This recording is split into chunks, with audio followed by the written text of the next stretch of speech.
నమస్తే, welcome to LTV news. ముందుగా headlines.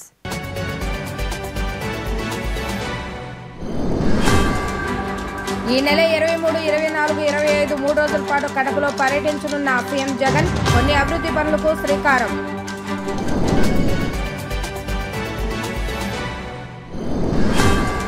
TDP కార్యాలయంలో ఘనంగా సెమీ క్రిస్మస్ వేడుకలు.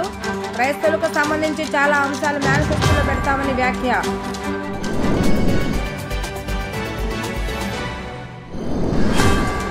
బాలింతలు, గర్భిణీలు, పిల్లలకు పోషకాహారం అందించకుండా అంగన్వాడీ సెంటర్లు మూసివేయడం ఎంతవరకు కరెక్ట్ అని ప్రశ్నించిన మంత్రి బొత్స సత్యనారాయణ.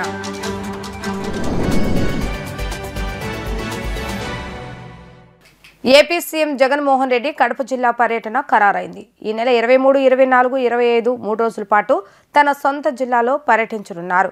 పలు అభివృద్ధి పనులకు శ్రీకారం చుట్టడమే కాకుండా కొన్ని పనులకు శంకుస్థాపన చేయనున్నారు. క్రిస్మస్ వేడుకల్లో కూడా పాల్గొనున్నారు. ఈ మేరకు సీఎంఓ అధికారులు ముఖ్యమంత్రి జగన్మోహన్ రెడ్డి షెడ్యూల్ను ఖరారు చేశారు. 23న ఉదయం 9:15 తాడేపల్లిలోని తన నివాసం నుంచి బయలుదేరి నేరుగా కడప చేరుకుంటారు.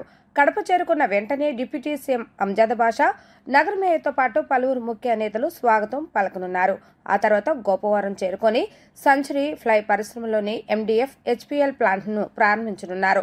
ఆ సంస్థకు చెందిన చైర్మన్తో పాటు అందులో పనిచేస్తున్న ఉద్యోగులతో మాట్లాడనున్నారు. అక్కడి నుంచి రిమ్స్ హాస్పిటల్కి చేరుకొని doctor YSR super speciality hospital, doctor YSR institute of medical health unit, doctor YSR cancer care block, LV Prasad కంటి హాస్పిటల్తో పాటు రిమ్స్కి సమీపంలోని వైఎస్ రాజారెడ్డి క్రికెట్ స్టేడియంలో కొత్తగా ఏర్పాటు చేసిన ఫ్లడ్ లైట్లను ప్రారంభిస్తారు. ఆ తర్వాత నవీకరించిన కలెక్టరేట్ భవనాన్ని సుందరంగా తీర్చిదిద్దిన Ambedkar circle, Y junction, Kotireddy circle, 7 road సర్కిల్కు ప్రారంభోత్సవం చేస్తారు. ఆ తర్వాత నేరుగా ఈడుపులపాయలోని వైఎస్ఆర్ గెస్ట్ హౌస్కి చేరుకొని ఆ రాత్రికి అక్కడే బస చేస్తారు. 24న ఈడుపాయల గెస్ట్ హౌస్ నుంచి నేరుగా తన తండ్రి వైఎస్ రాజశేఖర రెడ్డి ఘాట్ వద్దకు చేరుకుంటారు. దివంగత నేతకు నివాళులు అర్పిస్తారు. ఈ కార్యక్రమంలో ఉప ముఖ్యమంత్రి అంజద్ బాషాతో పాటు కడప నగర్ మేయర్ సురేష్ బాబు, పలువురు జిల్లా ఇన్ఛార్జీలు, ముఖ్య నేతలు పాల్గొంటారు. మధ్యాహ్నం సింహాద్రిపురం చేరుకొని గతంలో శంకుస్థాపన చేసిన పలు అభివృద్ధి కార్యక్రమాలకు ప్రారంభోత్సవం చేస్తారు. తిరిగి సాయంత్రం ఈడ్పుపాయల ఏకో పార్క్ చేరుకుంటారు. అక్కడ ఏర్పాటు చేసిన పులివెందుల ఎంపీటీసీ నేతలతో మాటామంతి నిర్వహిస్తారు. తిరిగి వైఎస్ఆర్ గెస్ట్ హౌస్లో బస చేస్తారు. దీనికి సంబంధించిన ఏర్పాట్లను ఇప్పటికే సిద్ధం చేశారు. క్రైస్తవులకు సంబంధించిన చాలా అంశాలు మేనిఫెస్టోలో పెడతానని తెలుగుదేశం పార్టీ జాతీయ అధ్యక్షుడు, మాజీ ముఖ్యమంత్రి నారా చంద్రబాబు నాయుడు స్పష్టం చేశారు. ప్రస్తుత ప్రభుత్వం క్రైస్తవ సంఘాలను, సంస్థలను ఇబ్బంది పెడుతుందని ఆరోపించారు. తెలుగుదేశం పార్టీ కేంద్ర కార్యాలయంలో సెమీ క్రిస్మస్ వేడుకలు నిర్వహించారు. ఈ వేడుకల్లో చంద్రబాబు నాయుడు పార్టీ సీనియర్ నేతలు, టీడీపీ క్రిస్టియన్ విభాగ నేతలు పాల్గొన్నారు. ఈ సందర్భంగా కేక్ కట్ చేసి క్రిస్టియన్ సోదరులకు క్రిస్మస్ శుభాకాంక్షలు తెలిపారు. ప్రస్తుత ప్రభుత్వం క్రైస్తవ సంఘాలను, సంస్థలను ఇబ్బంది పెడుతుందని పలువురు మత పెద్దలు ఆవేదన వ్యక్తం చేశారు. చంద్రబాబు నాయుడు వారికి ధైర్యం చెప్పారు. మళ్లీ రాష్ట్రానికి మంచి జరిగేలా చంద్రబాబు నాయుడును దేవుడు అనుగ్రహిస్తారని క్రైస్తవ పెద్దలు దీవెనలు అందజేశారు. ఈ సందర్భంగా చంద్రబాబు నాయుడు మాట్లాడుతూ క్రిస్మస్ వేడుకలో పాల్గొనడం చాలా సంతోషంగా ఉందన్నారు. రాష్ట్ర ప్రజలందరికీ హ్యాపీ క్రిస్మస్ అని చెప్పారు. రాష్ట్రంలో చిత్ర విచిత్రాలు జరుగుతున్నాయన్నారు. మన మీదే దాడి చేసి మళ్లీ మన మీదే కేసులు పెడుతున్నారని, అలాంటి విచిత్రాలు మన రాష్ట్రంలోనే జరుగుతున్నాయన్నారు. రాష్ట్రంలో సెమీ క్రిస్మస్ వేడుకలు జరిపించాను అని, అది తన అదృష్టం అని, బైబిల్ చదివానని, ఈ రోజు నుంచి 100 రోజులు ప్రతి ఒక్కరూ సహకరించాలన్నారు. మరోసారి అందరికీ నూతన సంవత్సర శుభాకాంక్షలు. పాత సంవత్సరంలో జరిగిపోయినవన్నీ మర్చిపోవాలి, సంతోషంగా నూతన సంవత్సరంలోకి అడుగు పెట్టాలని చంద్రబాబు నాయుడు పిలుపునిచ్చారు. సమస్త మానవాళి రక్షణ కోసం సాక్షాత్తు దేవుడు మానవ రూపంలో అవతరించి ఈరోజు మనం క్రిస్మస్ జరుపుకుంటున్నాం. ప్రతి సంవత్సరం డిసెంబర్ నెల వచ్చిన తర్వాత అక్కడి నుంచి సెమీ క్రిస్మస్ వేడుకలు జరుపుకుంటూ జనవరిలో కూడా జరుపుకొని నూతన సంవత్సరానికి స్వాగతం పలుకుతాం. నేను సమైక్య ఆంధ్రప్రదేశ్లో మొట్టమొదటిసారిగా సెమీ క్రిస్మస్ని ప్రభుత్వం తరపున ప్రారంభించింది నేనే ప్రారంభించా. అది నేను అదృష్టంగా భావిస్తున్నాను. అంతవరకు లేదు ఎప్పుడు. కానీ ఈరోజు మీరు చూస్తే ఎక్కడా లేని విధంగా శత్రువును కూడా ప్రేమించమని క్రిస్టియానిటీ చెప్తుంది. శత్రువును కూడా ప్రేమించాలని. ఈరోజు ఇక్కడ మిత్రుడిని కూడా శత్రువుగా చూసే పరిస్థితి వచ్చేశారు. ఒక మంచి మాట్లాడితే వాడు నాకు శత్రువు కాబట్టి కేసు పెట్టి, అనే పరిస్థితికి వచ్చారు. సేవ అనే పునాదితో క్రిస్టియానిటీ మిషనరీస్ కానీ ఇవన్నీ పుట్టాయి. ఈ దేశంలో స్కూల్స్ కానీ కాలేజీలు కానీ హాస్పిటల్ కానీ ఎన్నో పెట్టి సేవా కార్యక్రమాలు అందించింది క్రిస్టియన్ మిషనరీసే అందించాయి.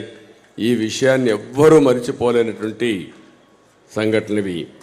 ఈరోజు మన Guntur Andhra Christian college, NT Rama Rao గారు నిమ్మకూరులో పుట్టి విజయవాడలో కాపురం ఉంటూ గుంటూరుకి వెళ్ళి ట్రైన్లో చదువుకొని మళ్ళా సాయంత్రం ఇంటికి వచ్చాడంటే అది ఆ రోజు ఆ కాలేజ్ ఇచ్చి అలాంటి మహానాయకుల్ని తయారు చేసిన college AC college, Andhra Loyola college 1953లో ఈ కాలేజీ పెట్టి రాష్ట్ర వ్యాప్తంగా అనేక మంది నాయకుల్ని తయారు చేశారు. ఏ ఫీల్డ్ అయినా తీసుకోండి. ఇంతవరకు అన్ని ప్రభుత్వాలు కూడా ఒకటి ఆలోచించాయి, మనము చెయ్యలేని పనులు ఈ మిషనరీస్ చేస్తున్నాయి కాబట్టి మనం కూడా సహకరిస్తామని గ్రాంట్ ఎయిడ్ ఇచ్చారు. మొట్టమొదటిసారిగా ఈ ప్రభుత్వం వచ్చిన తర్వాత నాకు ఈ ఆలోచనే రాలేదు, ఎప్పుడు ఈ మరి చేస్తారని కూడా నాకు ఆలోచన రాలేదు. ఒక scheme for scam, grant aid తీసేస్తే కాలేజీలు క్లోజ్ అయిపోతాయి. కాలేజీలు క్లోజ్ అయిపోతే ఆ ప్రాపర్టీ మనం కొట్టేయచ్చు. 7 లక్షల కోట్ల రూపాయల ఆస్తుల కోసం టెండర్లు పెట్టారంటే వీళ్ళని ఏమనాలో మీరు ఒక్కసారి ఆలోచించండి. కోపం వస్తే నేను ఎక్కువ మాట్లాడితే నా మీద కేసులు. ఈరోజు నేను సమాధానం కూడా నా కేసుల గురించి చెప్పలేకపోతున్నాను, కోర్టులో ఆంక్షలు ఉన్నాయి. క్రిస్టియన్ ప్రాపర్టీస్ అన్నీ కూడా సిటీస్లో కానీ టౌన్స్లో కానీ చాలా వాల్యుబుల్ ప్రాపర్టీస్ని ఒకప్పుడు దాతలు దానం చేశారు. ఒక ఆలోచనకి, ఒక ఐడియాలజీకి, చారిటీ కోసం ఇస్తే అలాంటి ప్రాపర్టీస్ అన్నీ కూడా ఈరోజు దెబ్బతినే పరిస్థితికి వస్తూ ఉంది. ఏదైతే P4 అనే ఒక పాలసీ తీసుకొచ్చాను నేను, ఎప్పుడు కూడా నా ఆలోచన ఒకటి, నేను కూడా ఒక మామూలు కుటుంబాలను పుట్టాను, మేమందరం కూడా మామూలు కుటుంబాలను పుట్టాం. ఎన్టీ రామారావు గారు లాంటి నాయకుడు సాధారణ రైతు కుటుంబంలో పుట్టి అచంచలమైనటువంటి విశ్వాసంతో ముందుకు పోయి దేశానికి ఒక దశ దిశ నిర్దేశించారంటే అదే మనకుండే శక్తి. ఇలాంటి చూసినప్పుడు పేదరికం లేని సమాజాన్ని చేయడం కూడా సాధ్యం, ఇది అసాధ్యమేం కాదు. అందుకనే P4 పాలసీ పెట్టాం. P3 అనేది పబ్లిక్ ప్రైవేట్ పార్ట్నర్షిప్తో ఈ రోడ్లు అభివృద్ధి ఇవన్నీ అవుతున్నాయి. ప్రజలను కూడా భాగస్వాములు చేసి ఈ దేశంలో పేదరికం లేని సమాజాన్ని చూడాలనేది నా ఆకాంక్ష, నా జీవిత ఆశయం. అది సాధించే వరకు నిరంతరం పనిచేస్తామని చెప్పి కూడా నేను మీకు తెలియజేస్తున్నా. ఇంకొక పక్కన ఇప్పుడే మిత్రులు కొన్ని డిమాండ్స్ కూడా ఇచ్చారు, అవన్నీ మేము ఆలోచిస్తాం. రేపు ఎన్నికల మేనిఫెస్టోలో పెడతాం. దళిత క్రైస్తవుల్ని ఎవరైతే ఎస్సీలు ఉన్నారో వాళ్ళని ఎస్సీలుగా గుర్తించాలి. ప్రతి ఒక్క నియోజకవర్గంలో చర్చిల మరమ్మతుల కోసం కొంత సొమ్ము చెల్లించాలన్నారు, తప్పకుండా ఇస్తాం. పాస్టర్లకు జీవన భృతి ఏ విధంగా ఇవ్వాలో ఒక నిర్ణయం చేస్తాం. కార్పొరేషన్ నిధులు ఇవ్వడం, క్రైస్తవ భవన్లు కట్టించడం, అదే మరిగా ఇజ్రాయెల్ దేశానికి జెరూసలం పోవడానికి 50% ప్రభుత్వం ఖర్చుకి ఇవ్వాలని అడిగారు. తప్పకుండా ఇవన్నీ కూడా పరిశీలిస్తామని చెప్పి నేను మీకు తెలియజేస్తున్నా. ఫైనల్గా నేను మిమ్మల్ని ఒకటే కోరుతున్నా, చర్చిల్లో కూడా ప్రార్థనలు చేయండి. నాకు మంచి చేయాలని కాదు, ఈ రాష్ట్రానికి మంచి జరగాలని ప్రార్థించండి. తప్పకుండా పేదరికాన్ని నిర్మూలించే బాధ్యత, మీ అందరితో సహకరించే బాధ్యత తెలుగుదేశం పార్టీ తీసుకుంటామని చెప్పి నేను మీకు తెలియజేసుకుంటూ, బాలింతలు, గర్భిణీలు, పిల్లలకు పోషకాహారం అందించకుండా అంగన్వాడీ సెంటర్లు మూసివేయడం ఎంతవరకు కరెక్ట్ అని ప్రశ్నించారు మంత్రి బొత్స సత్యనారాయణ. అంగన్వాడీ వర్కర్లకు జీతాలు పెంచేందుకు ప్రభుత్వం సానుకూలంగా ఉందని స్పష్టం చేశారు. కాకపోతే కాస్త సమయం పడుతుందన్నారు. మిగిలిన డిమాండ్లను పరిష్కరించేందుకు ప్రభుత్వం సానుకూలంగా ఉందన్నారు. రాజకీయ పార్టీల ఉచ్చులో పడకుండా సమ్మె విరమించాలని అంగన్వాడీలను మంత్రి బొత్స సత్యనారాయణ కోరారు. తన మాటను వింటారని ఆశిస్తారని భావిస్తున్నట్లు తెలిపారు.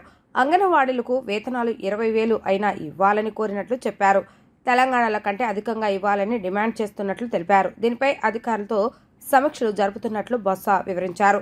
ఇప్పటికే అంగన్వాడీలతో చర్చలు జరిపినట్లు పేర్కొన్నారు. ఇప్పటి వరకు రాష్ట్ర ప్రభుత్వం ఇస్తున్న గ్రాట్యుటీని 50,000 నుంచి ₹1,00,000 చేస్తామని, హెల్పర్లకు 20,000 నుంచి 40,000 ఇస్తామని చెప్పినట్లు వెల్లడించారు.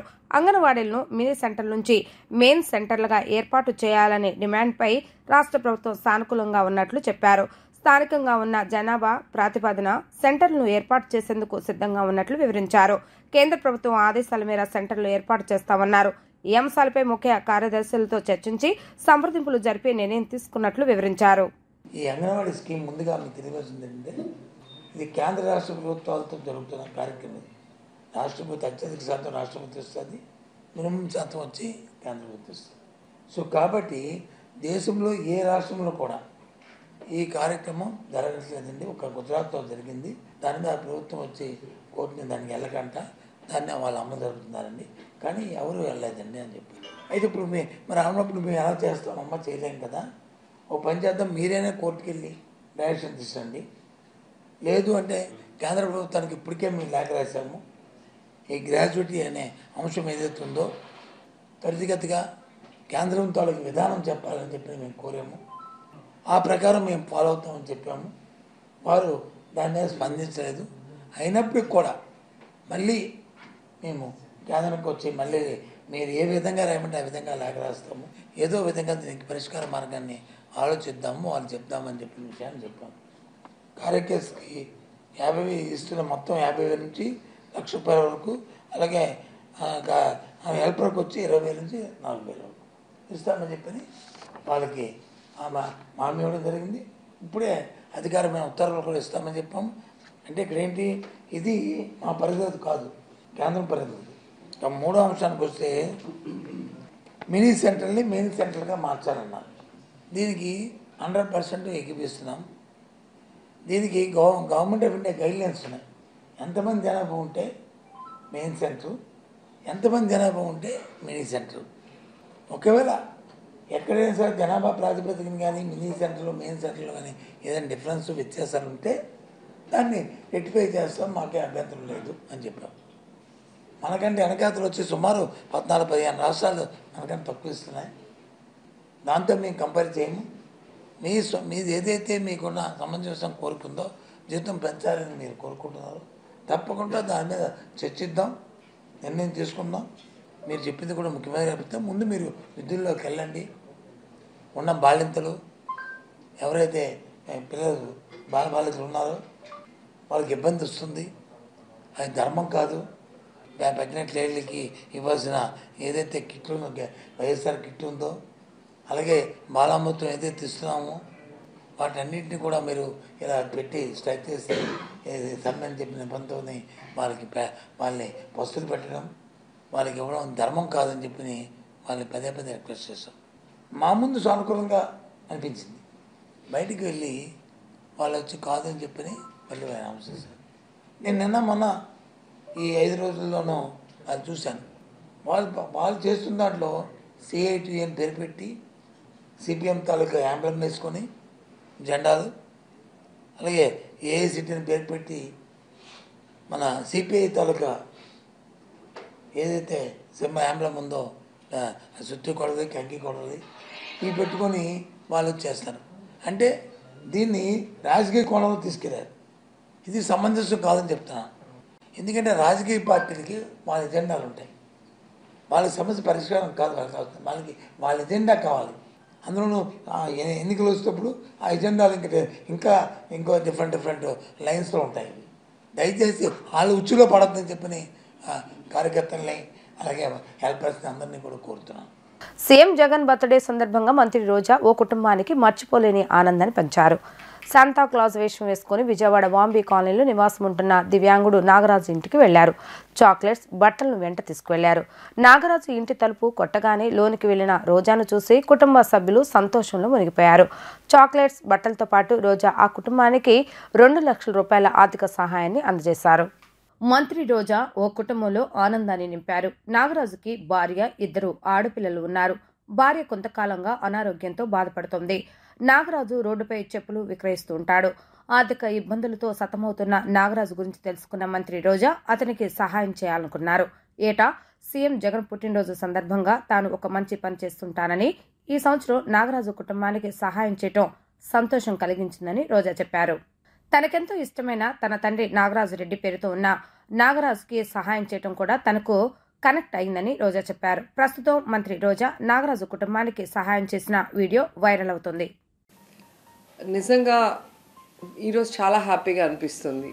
ఎందుకంటే ఒక నిజమైన నీడీకి హెల్ప్ చేయటం అనేది ఎప్పుడూ కూడా మనసు తృప్తినిస్తుంది. ప్రతి సంవత్సరం జగనన్న పుట్టినరోజు నాకు చాలా స్పెషల్.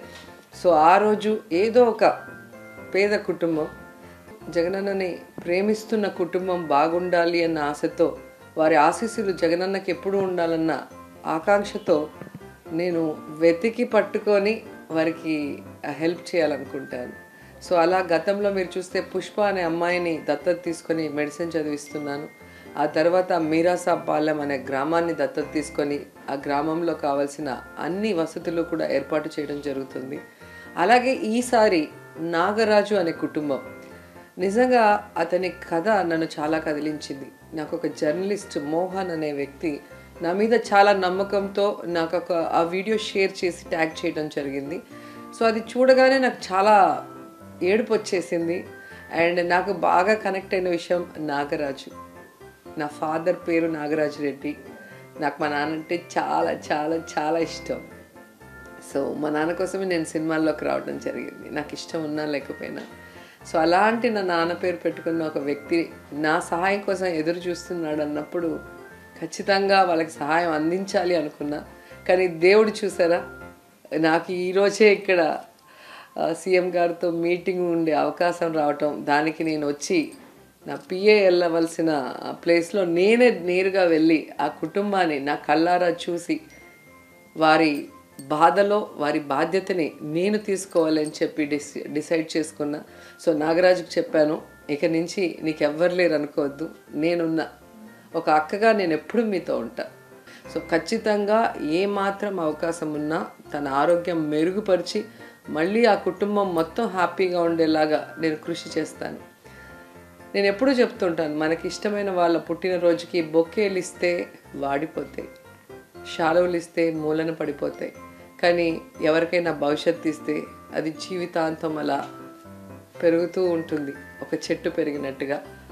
ఆ చెట్టు ఎలా అయితే అందరికీ నీడనిస్తుందో, ఏమంటారు, ఆ హెల్ప్ పొందిన వాళ్ళు జీవితంలో అది మర్చిపోరు. సో జగనన్నకి వారి బ్లెస్సింగ్స్ ఎప్పుడూ ఉంటాయి. ప్లస్ వాళ్ళు ఇది ఇన్స్పిరేషన్గా తీసుకొని వాళ్ళ వల్ల అయినా 10 మందికి హెల్ప్ చేస్తారు. కాబట్టి నేను ఎప్పుడూ చెప్తాను, మీరు బొకేలు ఇవ్వటమో లేదా కేకులు కట్ చేయటమో చేయండి, నో ప్రాబ్లం. కానీ కష్టంలో ఉన్న వాడికి చేయూతనివ్వండి, అదే నిజమైన సంతోషం. అందుకే అంటాను, విలువైన బహుమతుల కన్నా విలువతో కూడిన బహుమతినివ్వండి, అదే జగనన్నకి శ్రీరామ రక్ష. Happy birthday Jagananna. ఆంధ్రప్రదేశ్లో అధికార వైఎస్ఆర్సీపీ కాంగ్రెస్ పార్టీ చేస్తున్న అసత్య ప్రచారాలు, అబద్ధాలపై జనసేన పీఎస్సీ చైర్మన్ నాదెండ్ల మనోహర్ ఘాటు వ్యాఖ్యలు చేశారు. వైఎస్ జగన్ ప్రభుత్వం అసత్యాలతో ప్రజలను దారుణంగా మోసం చేస్తుందని ఆయన ఆగ్రహం వ్యక్తం చేశారు.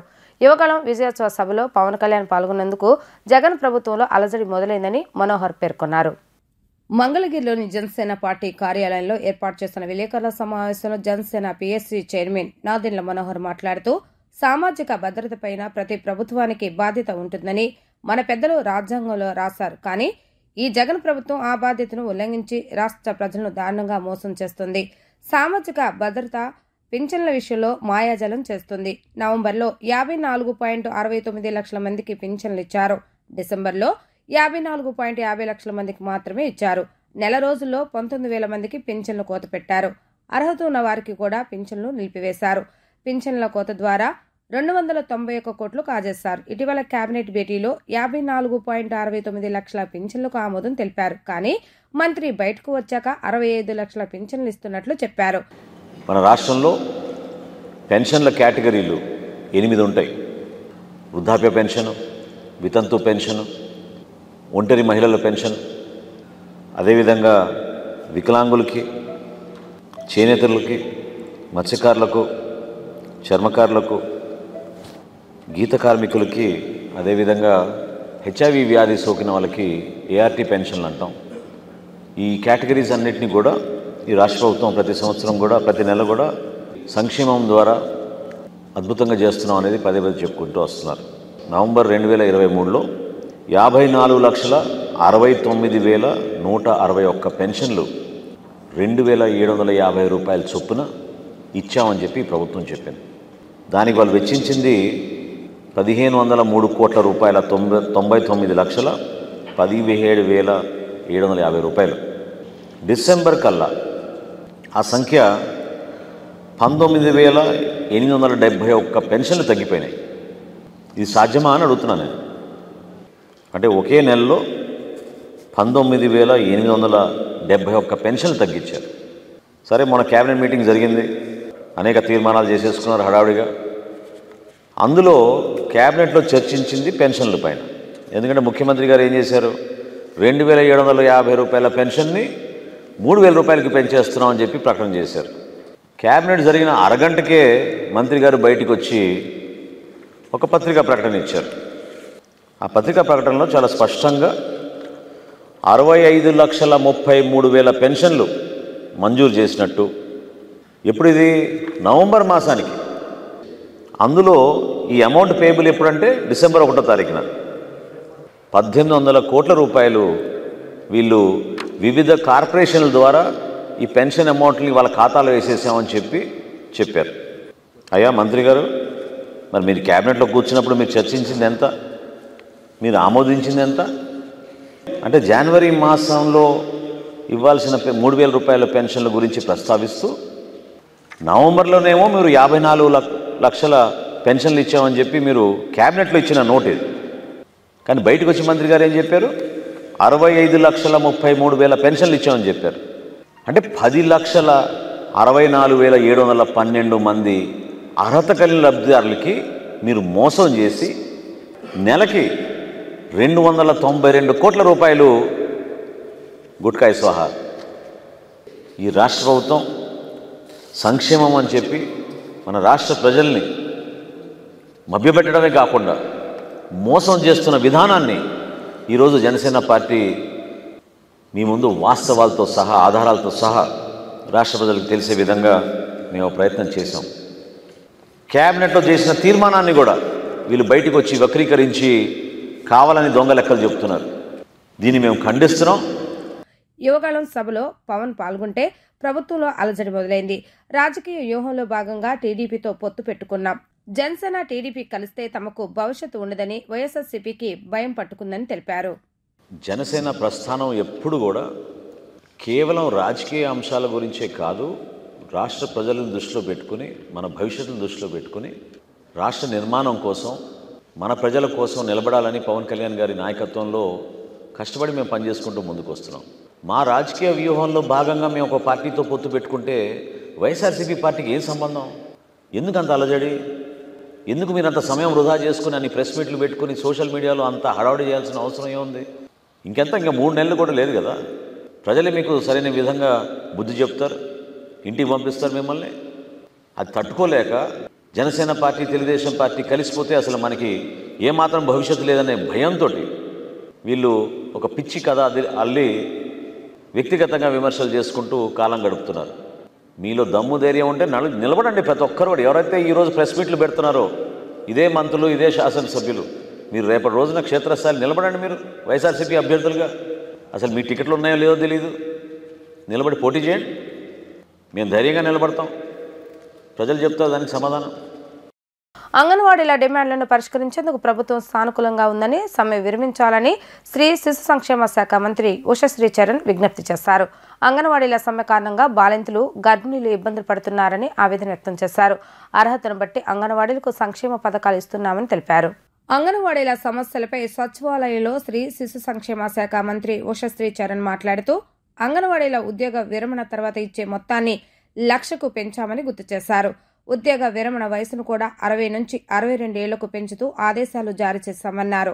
గతంలో తెలంగాణకు సమానంగా వేతనాలు ఇవ్వాలని కోరిన వెంటనే వేతనాలు 11,500కు పెంచాం. పదోన్నతి వయసును కూడా పెంచామన్నారు.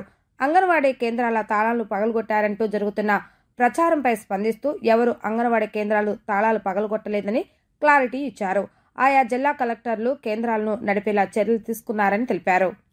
ఆ ఎండ్ సర్వీస్ బెనిఫిట్స్ని ఈరోజు అంగన్వాడీ వర్కర్స్కు 50,000 ఇస్తుంటే మన సీఎం గారు చాలా పెద్ద మనసుతో ఈరోజు 1,00,000కు పెంచి అంగన్వాడీ హెల్పర్స్కు కూడా 20,000 ఇస్తుంటే 40,000కు పెంచుతున్నాం.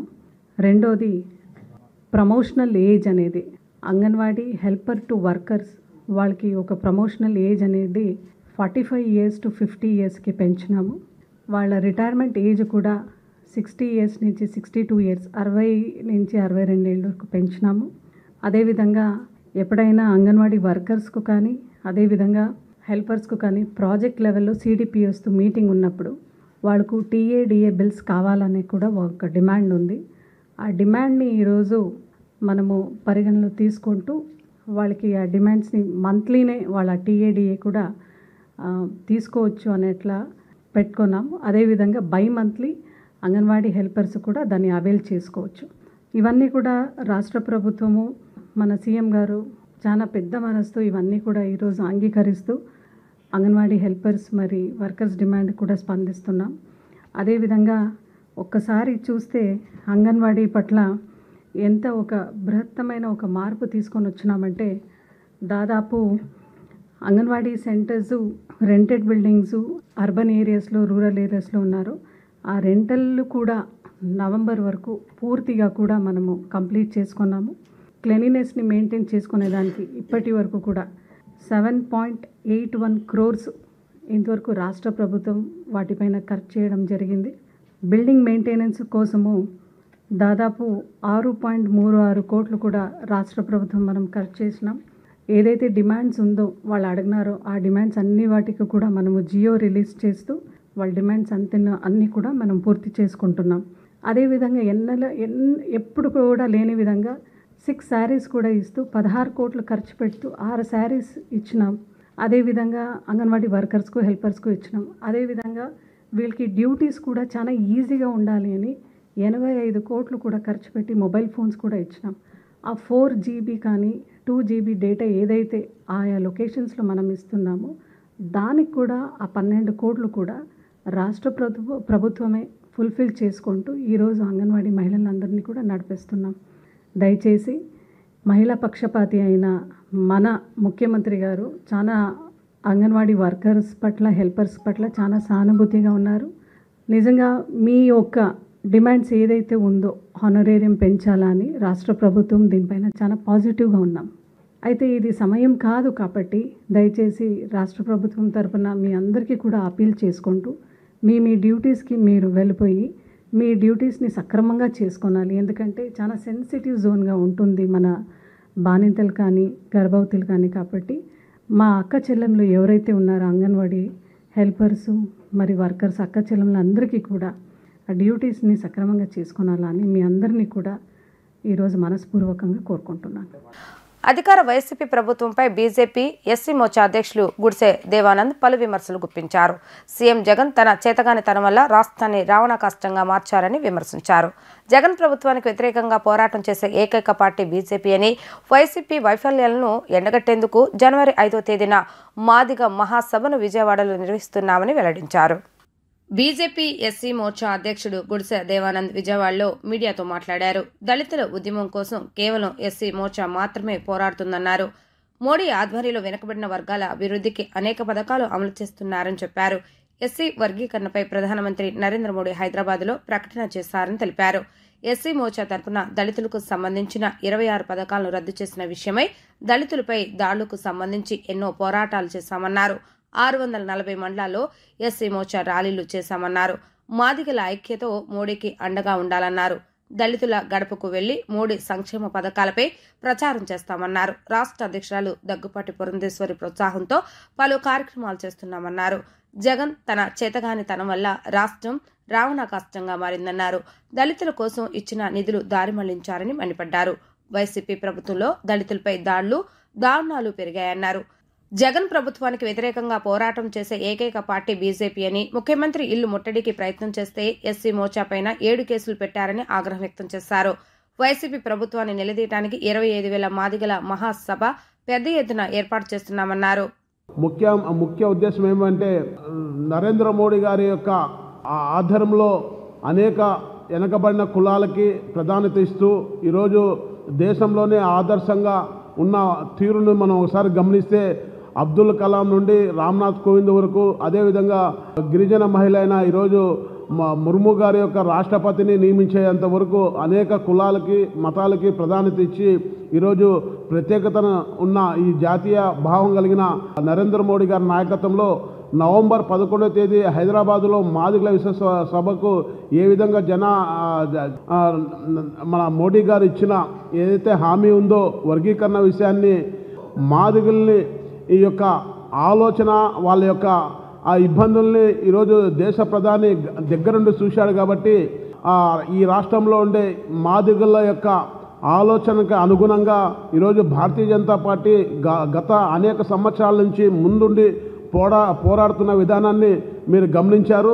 దాంట్లో భాగంగానే మేము నవంబరు 20వ తారీఖు ఎస్సీ మోర్చా ఆధ్వర్యంలో సంవిధాన్ గౌరవ పక్వాడా అనే ఒక కార్యక్రమం ద్వారా 640 మండలాల్లో బైక్ ర్యాలీల ద్వారా పాల్గొని జిల్లా హెడ్ క్వార్టర్లోన మండల హెడ్ క్వార్టర్లోన ఈరోజు సంవిధాన్ గౌరవ్ పక్వాడా అంటే ఏదైతే అంబేద్కర్ విగ్రహం నుండి మాదిగపేటలోకి వెళ్ళి అక్కడ మాదిగ మాల రెల్లల్ని కలుపుకొని నరేంద్ర మోడీ గారికి కటౌట్కి పాలాభిషేకం చేస్తూ మరి ఇలాంటి తరుణంలో మేము ఈ యొక్క పెద్ద ఎత్తున జరిగే ఈ మాదిగ మహాసభకి దయచేసి మీరు సంపూర్ణ సహకారాలు అందిస్తూ ఈ యొక్క బహిరంగ సభలో వేలాది మంది పాల్గొనాలని చెప్పి మీడియా ద్వారా తెలియజేస్తున్నాం.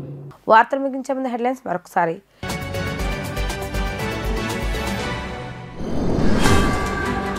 ఈ నెల 23, 24, 25 3 రోజుల పాటు కడపలో పర్యటించనున్న సీఎం జగన్ కొన్ని అభివృద్ధి పనులకు శ్రీకారం.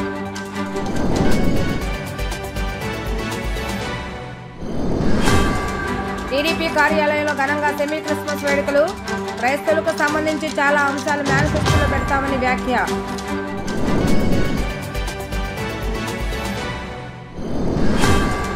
బాలింతలు, గర్భిణీలు, పిల్లలకు పోషకాహారం అందించకుండా అంగన్వాడీ సెంటర్లు మూసివేయడం ఎంతవరకు కరెక్ట్ అని ప్రశ్నించిన మంత్రి బొత్స సత్యనారాయణ.